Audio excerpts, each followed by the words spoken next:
What's the dumbest thing you did when he got? Shaq talks about when he got money, he went and bought 3 Rolls Royce or something like that. Yeah, What's I did dumb things like that. Yeah. Not 3 because I didn't have Shaq money, but he needed 3 to glue together so he could have one to fit him.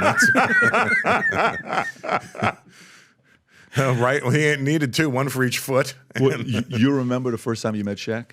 I have. You know what's funny is I could say I'm friends with Shaq, but we've actually never met. But we've spoken on FaceTime a bunch. Okay, the first time you meet him, I brought him to an event. My kids hadn't met him. My Shaq and my youngest son, they FaceTime. Right. He's 10 years old. They hit it off. When I did the interview with Shaq, if you can pull up Shaq and David, the interview, it's that one right there, and just go to the middle of it. Right there, look at the pause right there. So that's me. Dylan decides to sit on my lap because Dylan and Shaq hit it off backstage. Shaq says, hey, I want my Dylan to be here. He sits throughout the entire interview. First time my kids see Shaq, I mean, you go like this, you're like, Yeah, he's a mountain. this cannot be real. Right. Size 24 shoes. I'll tell you a funny story about that. I was on FaceTime with Shaq. Yeah. Because one of his best friends, Chicago, was a good friend of mine. So I talking to Shaq, and I go, you know, Shaq, when my dad was alive, he always said that he wanted a pair of your shoes to keep at the front door in case somebody broke into the house. They would see those shoes and leave, right? And we laughed. And then a week later, one of his shoes showed up in my house. He mailed me one.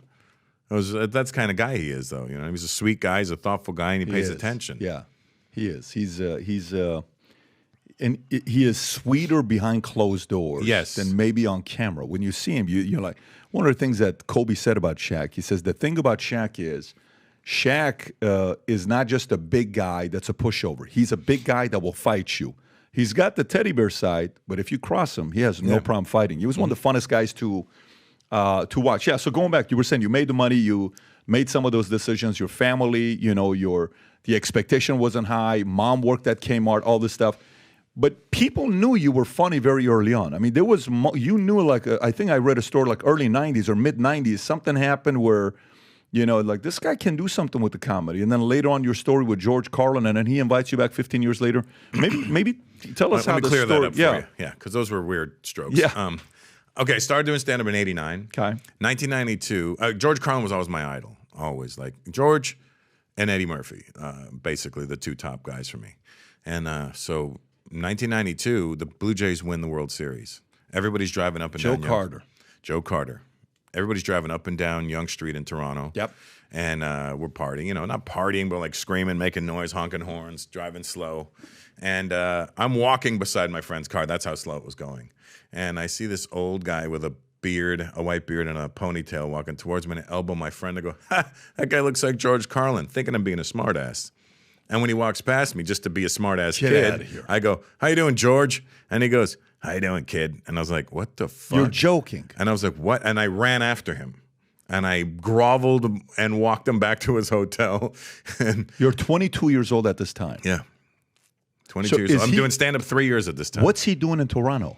I said exactly what I said to him. I said, what are you doing in Toronto? He goes, I shouldn't be here. And he never really answered the question, but maybe he went to the game. I don't know. I think he was a big baseball fan, so he might have gone. But I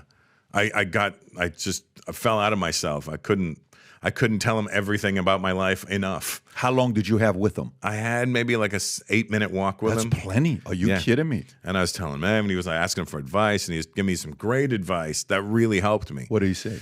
He said, get on stage as much as you can. I read every that. day, anywhere you are. If you're at a bar and there's a band playing, they take a break, ask if you could do 5 minutes. Doesn't matter if you kill or bomb. Just go do it. The more you do it, the more you understand it. And killing and bombing are the same thing as far as he's concerned. You kill, you don't learn much. You bomb, you learn a lot. But they both feel like something. So then you cut to 2008. When did he pass? 2008, right? Yep. Yeah. So about 10 months before that, yeah, that's right. Yeah, not even 10 months. Maybe about 8 months before he passed away, I got a call from the Comedy Magic Club in Hermosa Beach. And they're like, hey, George is coming in this weekend to run his new set. And we know you're a big fan. Do you want to be on the show? And I'm like, absolutely. And they said, okay, great. You can open for him. I go, who's hosting? And they said, we got somebody. I go, I would love to host because I would love to introduce them. And they said, no problem. They moved it so that I hosted. Get out of here. So I introduced them. My eyes started filling up with tears and my chin started quivering. I was like, oh, shit. Am I going to fucking cry in front of George Carlin right now? Did you or no? No. I cried in front of Norman Lear, though. It's so weird. I won't cry if you die, but I'll cry if I meet you and I'm excited, all my happy memories come back, you know? I'm dyslexic with my emotions. Somebody dies, I feel bad, but I don't shed a tear. But if something good happens, I'm more likely to cry. So how was it when you introduced him? What was the experience like? I told the story about when I met him and blah, blah, 92, blah. Yeah. you know. And then I said, and I even in 92, I said to him, the last thing I said to him was, hey, George, maybe we'll work together one day. And he said, you never know, kid. It's a crazy business. And there we were, 8 months before he passed away. Later. 8 months later. And who else was at that event? I don't care. I don't even remember. I just knew that it was me and George that night. Was that it? Like, was that when in 2008, when you hosted, was that where the breakthrough came or not yet? No, I'd already broken through. That's why I was already. Are you like in 2008, what kind of money are you making? I'm making a few $1 million a year. Oh, no shit. Yeah, I was already doing arenas. In these uncertain times, if there's anything we need people to believe the future looks bright. So if you've heard about me saying this mission to you, we're on a mission to get 1 million people to wear this gear. And this is what we're doing. If you buy one of these hats, there's a category of buying one hat, getting the second one free. If you haven't yet worn this gear publicly, go ahead and test it out. Buy some of the gear, wear it in public, and see how many people will stop by and say, you also watch Valuetainment? You also follow PBD Podcast? I do too. Place your order. Go to vtmerch.com, click on the link above or below, place your order, and represent the VT and the PBD Podcast gear. So if you like this clip and you want to watch another one, click right here. And if you want to watch the entire podcast, click right here.